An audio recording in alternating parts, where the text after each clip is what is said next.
Nós estamos estudando Gênesis 4. E Gênesis 4 nós estamos estudando o tema de aquisições. Quais são as aquisições que você planeja para o ano de 2023? Há muitas aquisições, aquelas que nós lutamos para obter, né? O verbo seria adquirir. Nós queremos adquirir algumas coisas no âmbito material. Talvez seja um novo jogo de xícara, né? De café, não sei. Uma panela nova, né? Uma calota para o carro, quem sabe? Ainda usa calota? Usa, né? Talvez você queira adquirir alguma coisa mais duradoura, quer fazer algum investimento. Talvez você queira adquirir alguns materiais para construir o terreno que você talvez tenha ou quer adquirir também. Tem várias aquisições e planejamentos que as pessoas têm. Mas a gente adquire várias coisas. Nós adquirimos maus hábitos, nós adquirimos doenças. São aquisições também. Não que queiramos, mas elas acontecem. E algumas aquisições não são boas, não. Aqui no capítulo 4 de Gênesis, Caim adquiriu uma marca. Lameque adquiriu uma maldição e Eva adquiriu um outro filho, um filho para substituir o filho que ela havia perdido. Ela adquiriu não sei quantos filhos no decorrer da vida dela, mas aqui a palavra de Deus menciona que ela adquiriu 2 filhos, Caim e Abel. Caim e Abel foram adorar ao Senhor e Deus aceitou Abel e a oferta dele. Mas Deus não aceitou Caim e nem a oferta dele. Não sabemos exatamente por que Deus aceitou uma oferta e não aceitou outra. Mas eu tenho certeza que não foi nenhuma injustiça dele. Alguns têm falado que é porque Caim não ofereceu sangue, ofereceu frutos da terra. Mas a palavra de Deus talvez já havia espaço para esse tipo de oferta, porque também é uma oferta oferecer primícias do campo, cereais. Mas eu acredito que mesmo que Caim oferecesse sangue, não seria aceita, porque a atitude dele já mostra que ele não servia ao Senhor. Nós louvamos ao Senhor hoje. Todos nós louvamos? Não sei. Todos nós cantamos. Eu não sei quantos de nós louvamos a Deus. Só Deus é quem sabe. Deus conhece o íntimo do seu coração. Aquilo que você oferece para Deus, se vale ou não. O alicerce é o mesmo. O apóstolo Paulo fala que ninguém pode colocar outro alicerce senão aquele que já foi colocado, estabelecido, que é Jesus Cristo. O alicerce é imutável, é Jesus Cristo. Agora, o que se coloca sobre o alicerce, os tijolos, os materiais, podem ser madeira, palha, feno, uma categoria que queima muito fácil. Ou pode ser uma categoria de materiais que permanecem. Ouro, prata, pedras preciosas. Deus sabe o que você está colocando em cima dessa construção, desse alicerce que é Cristo Jesus. Caim não estava colocando coisa boa. Não é porque eu acho que que não é porque ele estava oferecendo simplesmente cereais. Pode até ser por isso. No momento não era aquilo que Deus queria, pode ser, não sei. Mas com certeza o coração dele não estava correto diante de Deus. Porque quando Deus aceitou a oferta de Caim, de Abel, ele ficou com inveja. Mas não só inveja, porque a inveja ela parte para outro campo, que é a raiva, a fúria, a ira e a tristeza de rosto também. E foi assim, com essa atitude sisuda, dura, que Caim enfrentou Deus. E Deus falou: mas por que você está assim? Faz a coisa certa que dá tudo certo. Então nós não temos como culpar a Deus de nada que acontece nas nossas vidas. Uma coisa é certa: todas as vezes que você proceder bem diante de Deus, você vai ser aceito. Não tem maneira de você fazer as coisas certas diante de Deus e não ser aceito. Portanto, nós precisamos buscar na palavra de Deus e na atuação do Espírito Santo nas nossas vidas, para saber o que Ele quer das nossas vidas, para nós fazermos as coisas certas. Mas o Caim não agiu da maneira correta e Deus falou aqui: o pecado está aí, ele jaz à porta, ele está deitadinho lá na porta. Abriu a porta, ele te ataca, mas compre a você dominar. É você que tem que enxotar esse cachorro da sua porta. Você tem essa responsabilidade. Mas Caim deixou-se ser levado pela sua inveja, pelo seu pecado. E a coisa não ficou boa. Versículo 8. Gênesis 4, versículo 8. Disse Caim a Abel, seu irmão: vamos ao campo. Estando eles no campo, sucedeu que se levantou Caim contra Abel, seu irmão, e fez o quê? Matou. É o primeiro assassinato da história.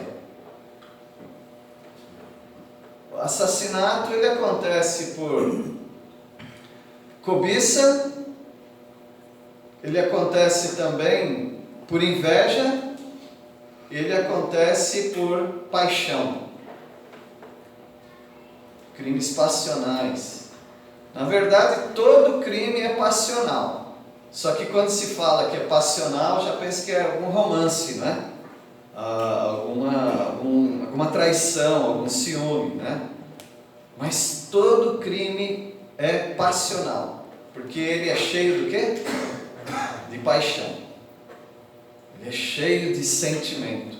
E o sentimento de Caim para com Abel era o mesmo sentimento de Caim para com Deus: raiva, ira. E ele falou para o irmão: vamos dar uma voltinha aí. Irmãos passeiam, né? E aí ele, não sei, deve ter pegado alguma pedra, um pau, matou o irmão. O primeiro assassinato. Assassinato se tornou algo comum. Todo mundo já viu nas telas, né? Ainda que seja fictício, uma dramatização de um assassinato. E algumas pessoas já viram mesmo acontecendo. Assassinato não é algo comum, irmãos. Assassinato nunca vai ser algo comum. É um dos poucos crimes que não tem maneira de se safar dele. Só a pena de morte que poderia amenizar o estrago que o assassinato faz na terra. Porque ao assassinar alguém, você não está matando uma pessoa apenas. Você está matando a imagem de Deus na terra. É como se Deus fosse dividido em pedaços e você matasse um pedaço de Deus aqui na terra. Porque o homem é feito à imagem e semelhança de Deus. Como se fossem deuses andando na terra. Ao matar alguém, está matando Deus, ou na tentativa de matar Deus. E é assim que Caim fez. Caim estava matando Deus, porque a ira dele, a raiva dele era contra Deus.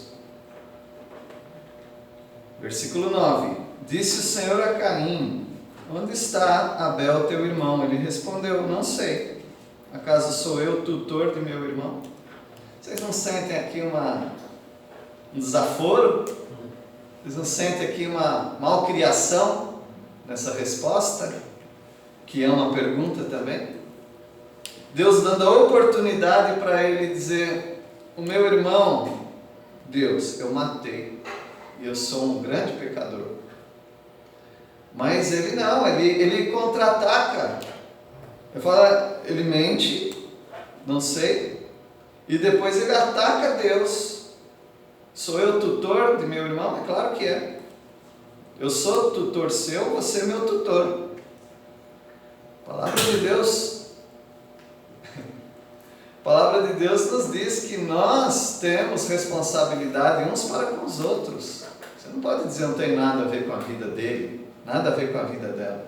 Nós somos ligados como seres humanos, como crentes muito mais, mas como seres humanos nós somos responsáveis uns pelos outros.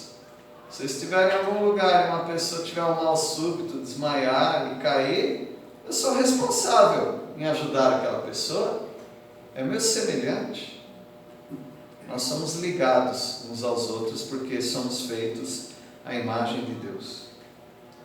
Versículo 10: E disse Deus: Que fizeste? A voz do sangue de teu irmão clama da terra a mim. Você vê quase que a mesma cena entre Adão e Caim. Deus pergunta: Adão, onde estás? Adão responde: tive medo e me escondi. Por acaso você comeu do fruto que não era para comer? Agora Deus pergunta para Caim: Caim, onde estás? Não, Caim, onde está o teu irmão, o Abel? Ele fala: não sei. Sou eu tutor do meu irmão? A atitude de Adão foi melhor do que a atitude de Caim. Algumas pessoas são mais sensíveis às inquisições de Deus, e outras pessoas desafiam Deus. E Caim quer mesmo entrar por esse caminho? Caim quer mesmo seguir nessa raiva contra Deus? Será que é isso? Deus fala que a voz do sangue. Então, o sangue, ou seja, a vítima de um assassinato, tem voz. Toda pessoa assassinada tem voz. A voz se chama vingança. Por isso a palavra de Deus já até colocou 6 cidades em Israel, cidades que protegiam pessoas que matassem o outro sem querer. Porque às vezes poderia ter algum acidente de trabalho e alguém matar o outro sem querer. Mas toda a voz de alguém vítima de algum acidente, vítima de algum crime, essa voz se chama vingança. E Deus disse então que a voz do sangue do teu irmão clama da terra. Deus ouve isso. Então assassinato é algo muito, muito sério. Aí talvez você pense, mas você está longe de mim, eu não sou de nenhuma gangue. Não está longe de nós. A palavra de Deus inclusive nos denuncia como assassinos. 1 João nos diz que aquele que odeia seu irmão é um assassino. Então talvez nós já temos no nosso currículo alguns assassinatos por odiarmos pessoas. O que faz o o ódio se transformar no assassinato é a falta de restrição social. Se a sociedade não tem um mecanismo de brecar atos de violência, assassinatos acontecem. Em algumas tribos indígenas, ainda o assassinato é algo comum. Seria comum na nossa sociedade se não tivesse agentes restritores. O que são agentes restritores? Qualquer força que nos impeça isso. O que nos impede de sermos assassinos não é porque nós somos bons. É porque existe cadeia. É porque existem policiais. É porque existem famílias com espírito de vingança. É só isso que nos segura, graças a Deus, que nós temos esses restritores. Senão nós seríamos pessoas com muitos casos de assassinato no nosso meio. Isso é algo para nós considerarmos. Nós não somos melhores do que Caim. Nós somos mais vigiados do que Caim. E isso não vai ficar em branco assim. Não vai passar numa boa. Versículo 11. És agora, pois, maldito por sobre a terra, cuja boca se abriu para receber de tuas mãos o sangue de teu irmão. A terra se abriu, a terra engoliu, porque a terra encharca fluidos, né? A terra encharcou aqui o sangue do teu irmão. E foi você quem regou a terra com o sangue do teu irmão. E não vai ficar assim. Há uma maldição sobre você. Versículo 12. Quando lavrares o solo, não te dará ele a sua força. Serás fugitivo e errante pela terra. Então Caim recebe uma maldição. E a maldição dele era na sobrevivência, na qualidade de vida dele. Imagina que naquela época, o que sobrava para você sobreviver, né, era a agricultura. Foi assim desde o início. Deus fez o jardim e falou para Adão cultivar e guardar o jardim. E é assim que as pessoas viveriam, e vivem, muitas até hoje assim. Agora, eu me lembro de Isaac, vocês também se lembram de Isaac. Isaac chegava a ser cômico. Onde ele furava, saía água, brotava água.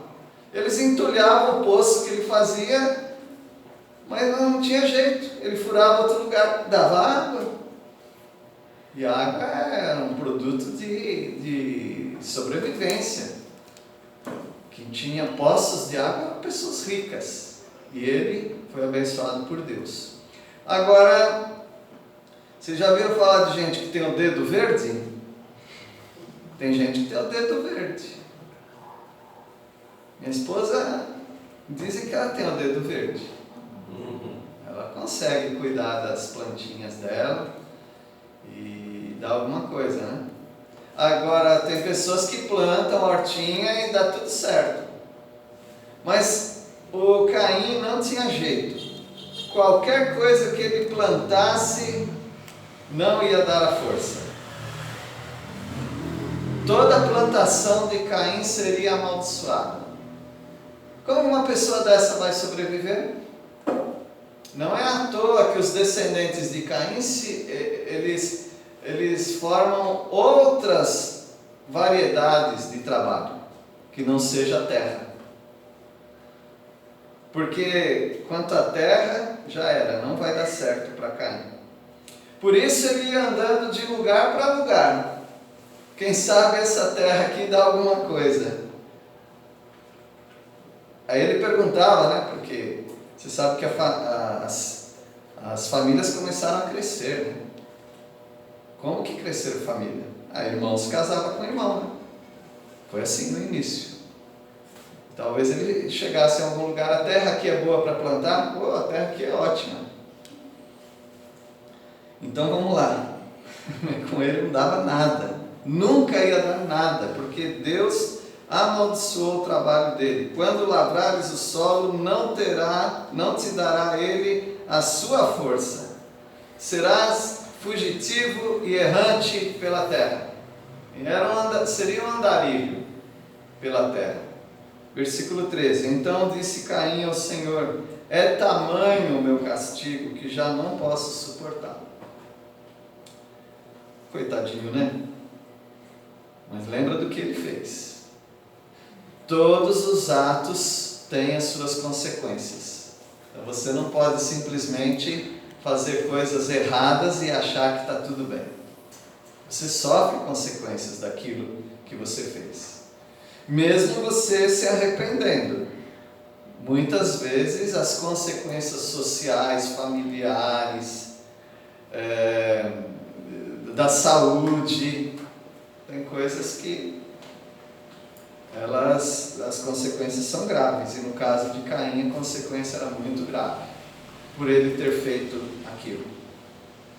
Versículo 14.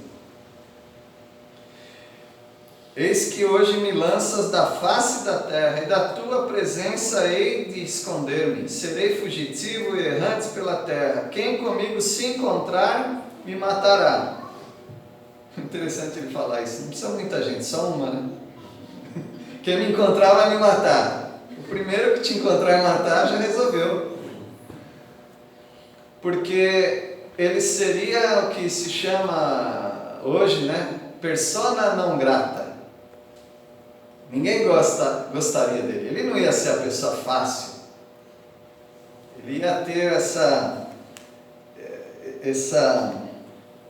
maldição na vida dele, andando para cá e para lá, plantando e não dando nada, tendo que viver de esmolas, porque se ele não produz nada, é o que ele planta, então ele vai ter que viver de esmolas, a não ser que tenha um outro tipo de trabalho. Mas nessa época não tinha outro tipo de trabalho, era esse, agricultura. E ele já prevê o seu futuro. Ele já prevê que a vida dele não vai ser fácil. Ele até acha que ele vai morrer logo, porque pessoas vão matá-lo. Versículo 15. O Senhor, porém, lhe disse: assim, qualquer que matar a Caim será vingado 7 vezes. E pôs o Senhor um sinal em Caim, para que não o ferisse de morte quem quer que o encontrasse. Então, Caim adquire uma marca. Por isso que eu perguntei no outro culto, essa marca era de maldição? Quase todo mundo pensa que é de maldição, porque ele foi amaldiçoado. Mas a marca não foi de maldição, a marca foi de proteção. Deus está protegendo Caim. Não sei como que era essa marca. Não sei se era uma marca visível, né, para as pessoas verem, saberem quem é Caim. Não sei como que é essa marca, mas é uma marca de proteção. Agora, nós estamos vendo assim, pode ser que Caim veja essa marca como uma marca de maldição.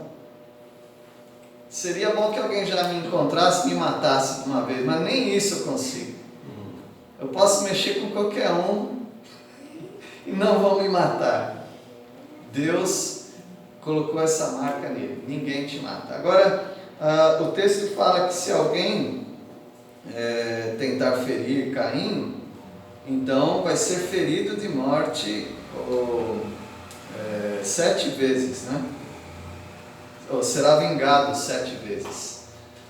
Alguma tradução, não sei se alguém aqui na igreja tem essa tradução, tem uma tradução que diz que 7 pessoas da família morreriam. Né? Se alguém matar você, serão mortas 7 pessoas da família dele, como vingança. Porque não dá para matar uma pessoa 7 vezes, né? Então, vai matar. Se alguém tentar te matar, Deus vai matar 7 vezes. Não dá. Então tem que matar 7 outras pessoas. Ou então simplesmente Deus está dizendo que vai vingar 7 vezes. Vai ser uma vingança completa na vida daquela pessoa. Então é uma proteção.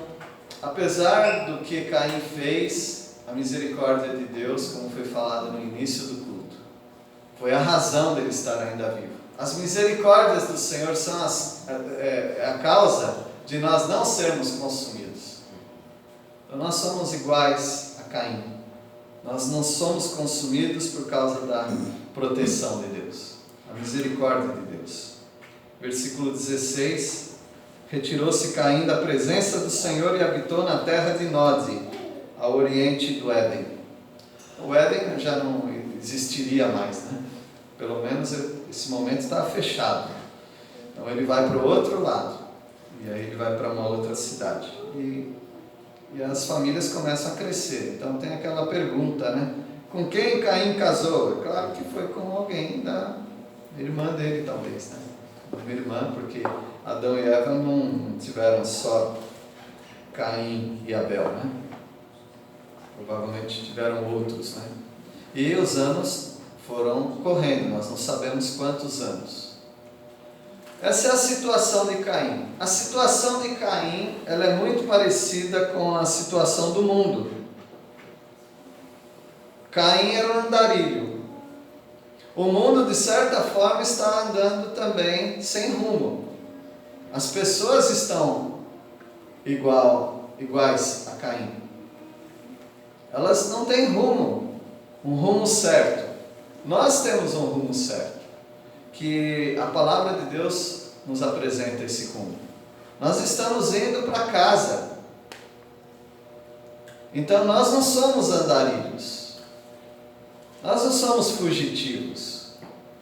Nós somos peregrinos. Há uma diferença entre andarilho e peregrino. O andarilho anda sem rumo. O peregrino sabe muito bem para onde ele vai. Ele está andando nesse mundo, mas ele sabe onde é a casa dele. Ele está de passagem nesse mundo. Nós temos um alvo, mas o mundo não. O mundo está como Caim, perambulando. O mundo, assim como Caim, se torna materialista. Nos próximos versículos vocês vão ver que Caim e os descendentes dele se tornam materialistas. Eles pensam nas coisas deste mundo. E o mundo, claro, está pensando naquilo que lhe é próprio. Coisas materiais. Coisas que dão para eles proteção, riqueza e fama. É o que o mundo quer. O mundo quer se satisfazer dessas coisas. É muito triste quando nós, que não somos deste mundo, também queremos isto. Procurando riquezas, proteção e fama, talvez. E a residência de Caim seria por um tempo. Cada lugar que ele chegasse é só por um tempo. Eu não sei porquê. Mas imagina que você tem alguém morando com você que a terra em volta dele fica amaldiçoada. Fala, esse sujeito aqui não é bom para nós não. Ele está sempre pedindo coisas para a gente, porque ele não consegue produzir nada. Então ele tem que andar para cá e para lá, ele tem que só andar. Então a residência dele é por um tempo. Depois ele faz aquilo que lhe é próprio, ou seja, ser um nômade, aquele que não para no lugar. Assim é o mundo também. O mundo não para. O mundo não tem algo que está centralizado. Por exemplo, hoje vocês vieram aqui, e sempre vocês vêm aqui. Ou aqueles que não são dessa igreja vão para a sua igreja. Mas os crentes estão sempre se reunindo. Periodicamente se reunindo diante da palavra, ao redor da mesa do Senhor, junto com os irmãos. Mas o mundo não tem parada. O mundo está sempre inquieto, sempre buscando alguma coisa que vai ser para eles algo definitivo, mas nunca é. Eles adquirem um bem. Parece que é uma coisa maravilhosa, mas aquilo não satisfaz. Eles adquirem um romance mas também não satisfaz.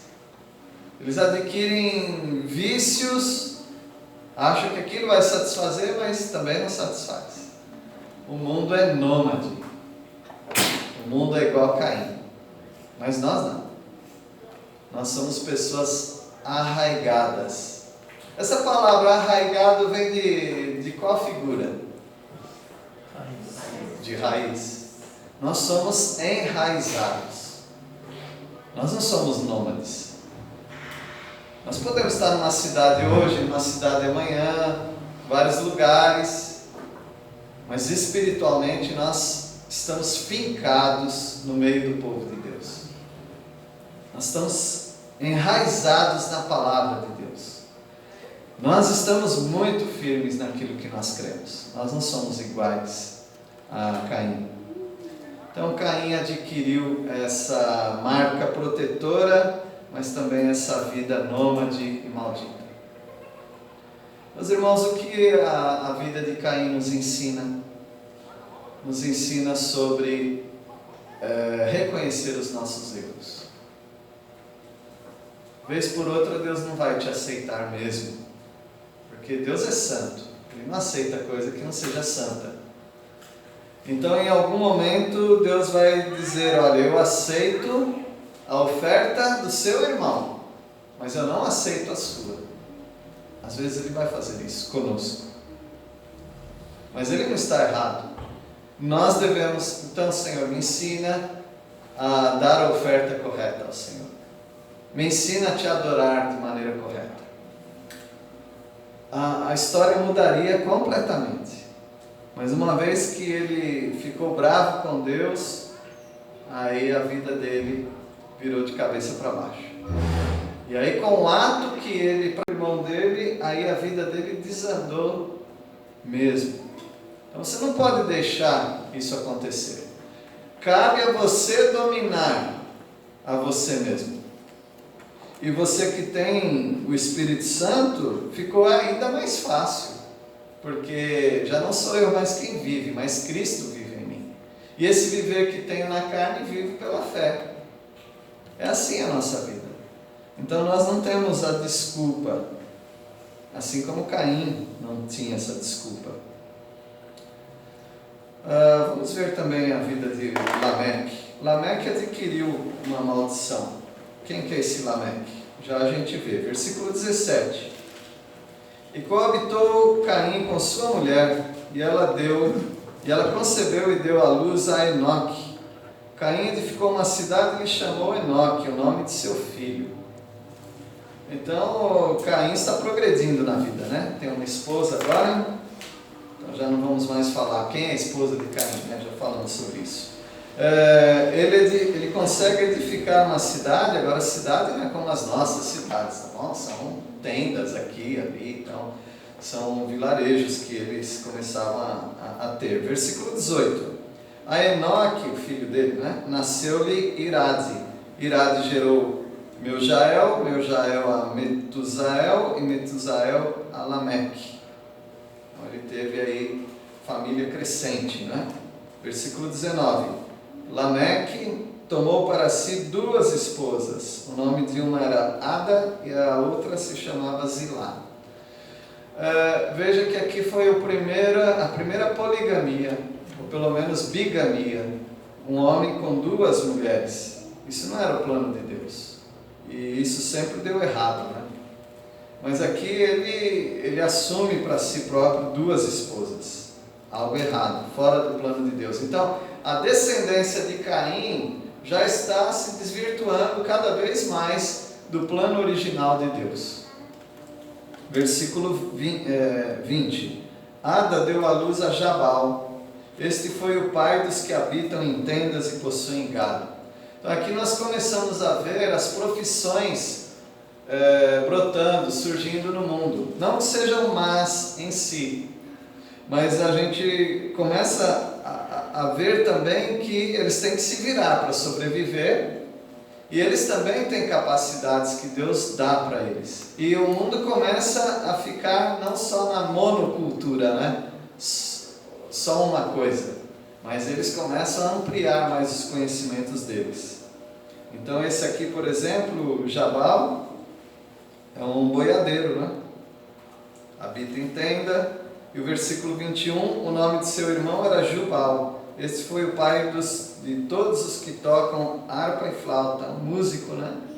Então já surge também a música, algo bom, não sabemos se ele usou bem, mas era algo bom.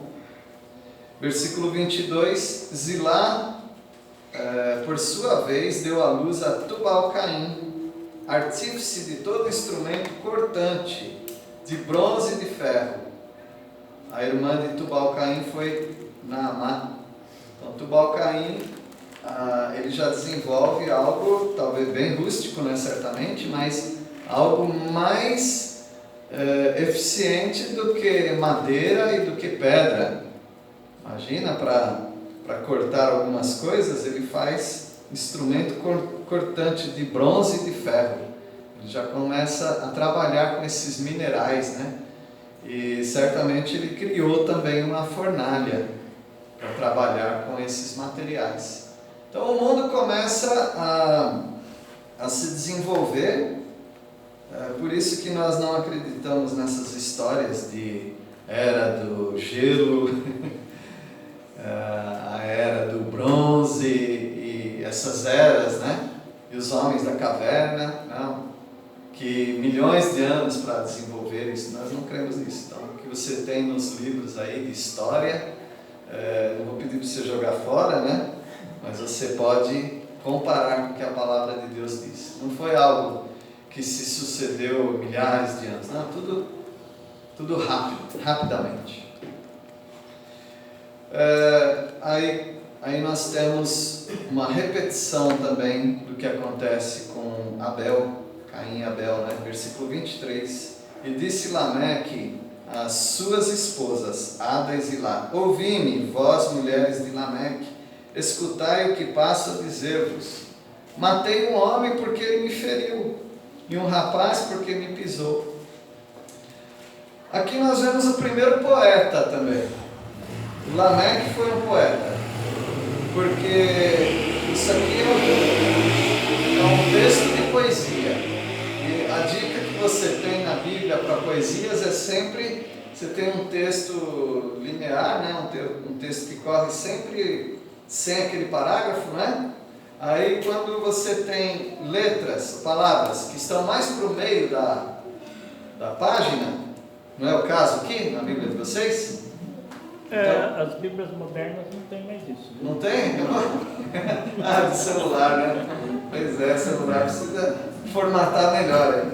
Então, isso daí já faz parte de poesia. Os salmos é sempre assim, pode ver. Salmo sempre vai fazer isso. Então sempre tem uma citação, uma poesia, um cântico, um salmo. As sociedades bíblicas jogam para o meio, né?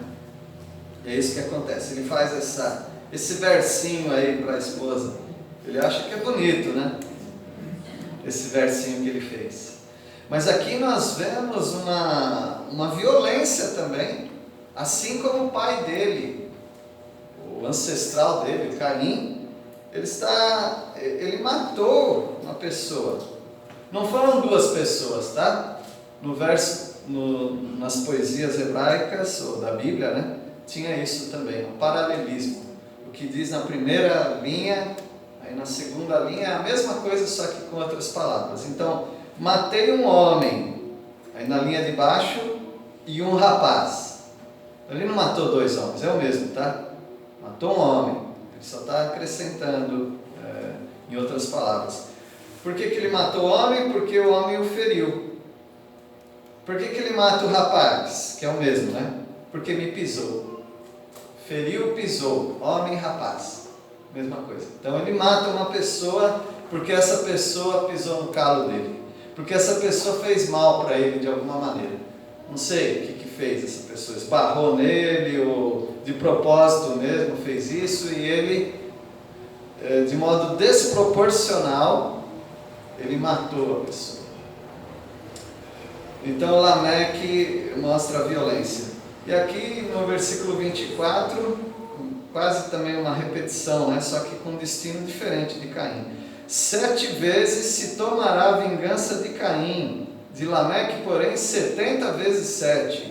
Parece que ele está profetizando contra ele mesmo. Inspirado por Deus, continua o versinho, falando isso, que pessoas vão querer vingar Caim, porque já conheciam a história de Caim, mas Lameque, 70 vezes 7, ou em algumas versões 77 vezes, ou seja, 77 pessoas da família dele poderiam morrer por causa disso que ele fez. Talvez seja daqui que o Senhor Jesus tira, respondendo a Pedro, quantas vezes se perdoa uma pessoa? Eu não digo que 7, mas 70 vezes 7. A primeira referência a isso, né? Então Lameque também foi mal. Agora nós não somos diferentes de Lameque também. Quando pessoas pisam em você, você não gosta e às vezes quer partir para a vingança. Mas graças a Deus você vive numa sociedade em que a sociedade te impede de fazer um mal maior contra as pessoas que te ferem. E a vida é cheia de injustiça mesmo. Pessoas vão te caluniar, vão te ferir, vão te machucar, mas você não deve fazer igual Lameque. A situação de Lameque também é uma situação igual do mundo. Lameque tinha um temperamento muito forte. O mundo é assim também. O mundo sem Cristo não deixa passar o desaforo, né? Não leva desaforo para casa. Já tenta resolver. Claro que nem todas as pessoas são assim, mesmo incrédulas. Mas o crente não é assim. Você não pode ter um temperamento forte. Hoje pela manhã ouvimos sobre Pedro, né? Pedro tinha um temperamento forte, mas foi controlado pelo Espírito Santo. E se tornou um homem que falava: amai-vos ardentemente uns aos outros. O temperamento forte dele foi mudado e agora ele era determinado, mas a amar as pessoas, diferente de Lameque. E Lameque tem uma violência glamorizada. O que é violência glamorizada? Então, nós temos hoje violência glamorizada. Pessoas fazendo com que a violência se torne algo bonito. Nos filmes são assim. Tem um diretor de cinema que ele vive de violência glamorizada. Ele só faz filme de violência glamorizada, né? Então ele mostra que a violência dele tem um requinte, né? E ele mostra para as esposas dele: olha como que eu sou, eu matei o homem só porque ele pisou no meu pé. Tem pessoas que são assim, dependendo do ambiente onde uma criança cresce e acha bonito ser violento. Por isso nós precisamos manter o nosso lar como um lar passivo, um lar de paz. Porque senão as pessoas se tornam más e acham que é bonito ser mau. E o mundo também pratica a poligamia. Em muitos países como o nosso é proibido a poligamia, né? Mas as pessoas dão um jeito de ter mais do que um parceiro. E isso é errado também, porque não é o plano original de Deus. E para encerrar, nós vamos ver aqui os 2 últimos versículos. Eva, né? Eva adquiriu. Ela não adquiriu nenhuma maldição, ela não adquiriu nada que Lameque e Caim adquiriram. Ela adquiriu a bênção do Senhor. A Eva adquiriu outra bênção. Essa foi no lugar de Abel. Versículo 25. Tornou Adão a coabitar com sua mulher, e ela deu à luz um filho, a quem pôs o nome de Sete. Porque ela disse: Deus me concedeu outro descendente em lugar de Abel, que Caim matou. A Sete nasceu-lhe também um filho, ao qual pôs o nome de Enos. Daí se começou a invocar o nome do Senhor. Apesar do pecado de Eva, Deus concede a graça para ela. E ela tem uma família problemática, é verdade, mas também uma família abençoada. E os descendentes de Eva também eram abençoados. Da parte de Caim a gente já estudou um pouco, agora mais da parte de outro filho, né? O Sete, foi uma bênção. Porque ela via esse filho, Sete, como o cumpridor de Gênesis 3,15. Alguém pode ler Gênesis 3,15?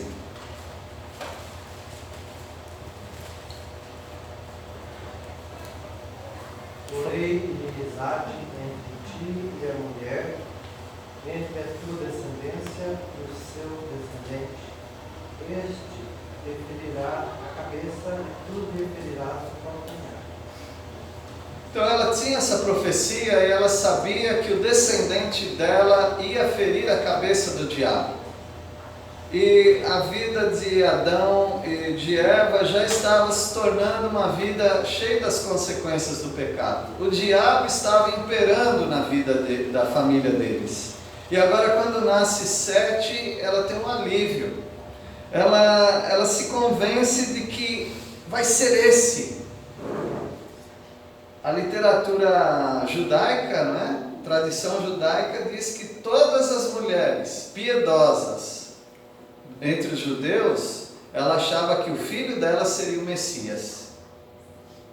Até que uma delas foi a mãe do Messias mesmo, né? Mas as mulheres piedosas, elas já pensavam, será que esse vai ser o libertador do mundo? Como a Maria Luísa está pensando no filhinho dela, né? Será que ele vai ser um servo de Deus, um evangelista, um missionário, um pregador?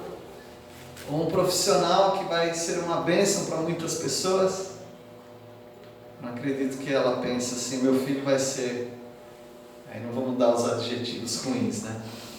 Todas as mães normais, piedosas, elas pensam, meu filho vai ser uma bênção. Algumas até consagram seus filhos antes de nascerem, através de uma oração, de uma promessa, eu não sei como que as pessoas fazem, mas algumas nesse desejo de ter um filho que seja uma bênção, elas já entregam os filhos para Deus, né? Eu não estou incentivando essa prática, estou só citando que algumas fazem isso, tá bom? E a Eva, ela falou, ela sentia isso, ela pensava isso, né? O filho vai ser essa bênção. Olha, ele não foi o Messias, mas ele foi uma bênção. Ele gera um filho que, a partir do neto de Eva, a partir desse neto chamado Enos, o mundo se transforma de uma maneira positiva. Tantas desgraças que já havia na família dela, mas agora tem alguém que começa a invocar o nome do Senhor. Eu não sei o que significa isso totalmente, né? Mas de uma maneira nós podemos dizer que a sociedade vai ser mudada por causa de Enos. Então o seu filho também pode ser uma bênção. Pessoas que você gera pode ser uma bênção, né? A situação de Eva e do crente. Ela era piedosa, queria um filho que fosse um libertador. Eu acho que todas as mães aqui também querem que seus filhos sejam bênção. E nós precisamos de novos Enos. O nome dele era Enos, né?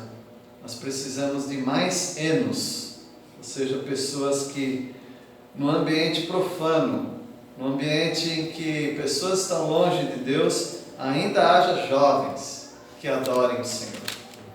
Nós precisamos de pessoas que façam diferença nas faculdades, nas escolas, nos trabalhos, nas profissões, onde crentes no meio desses incrédulos façam uma diferença como Enos deve ter feito.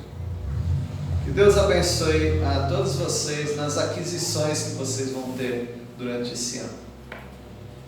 Que vocês recebam do Senhor essas bênçãos, que vocês adquiram do Senhor bênçãos, para se tornar bênçãos para outras pessoas também neste mundo. Que Deus nos abençoe. Senhor, nós te agradecemos porque a tua justiça está presente desde o início. há sim pessoas más desde o início, mas também há pessoas que buscam ao Senhor. Queremos, ó Pai, imitar Enos. Queremos, ó Pai, fugir do exemplo de Caim e também de Lameque. E agradecemos porque temos adquirido do Senhor a bênção de sermos um testemunho, a bênção de sermos úteis para outras pessoas aqui nesta terra. E usa as nossas vidas grandemente, ó Pai, para que pessoas sejam transformadas pelo poder do Teu amor através do Teu Filho Jesus Cristo. E é em nome dele que nós oramos. Amém. Amém.